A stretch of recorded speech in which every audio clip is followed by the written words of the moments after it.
कलिंगा युद्ध मौर्य सम्राट अशोक और कलिंग के राजा अनंत पद्मनाभन के बीच 261 ईसा पूर्व लड़ा गया था।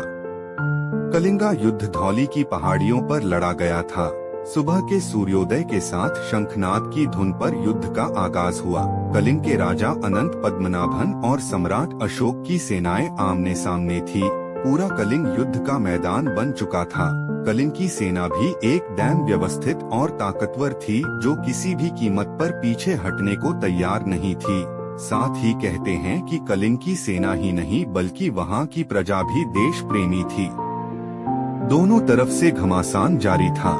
एक समय ऐसा लग रहा था कि सम्राट अशोक को कलिंग के राजा अनंत पद्मनाभन की सेना पराजित कर देंगी, लेकिन धीरे धीरे कलिंग के वीर योद्धा वीरगति को प्राप्त हो रहे थे। इसका एक मुख्य कारण सेना की संख्या मौर्य सेना से कम होना भी था।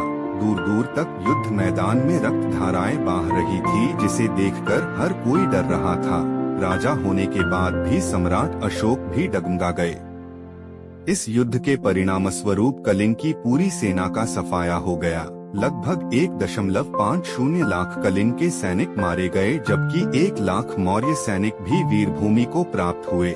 इस युद्ध के बाद दया नामक नदी खून से बहने लगी। लाखों स्त्रियां और पुरुष जान गंवा बैठे। यह सब नजारा देखकर सम्राट अशोक का सर चकरा गया। उसकी आंखों से लगातार आंसू बह रहे थे। उसका हृदय परिवर्तित हो गया।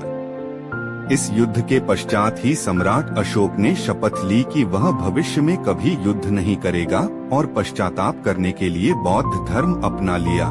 साथ ही धम्म की स्थापना भी की, जिसके तहत उसने नियम बनाए और उनके अनुसार ही जीवन यापन करने का निर्णय लिया।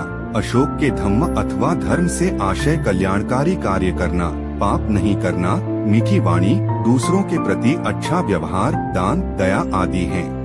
यह परिवर्तन कलिंग युद्ध में विजय के बाद चक्रवर्ती सम्राट अशोक के मन में आया था और इसी वजह से अशोक के धम्म की स्थापना की गई।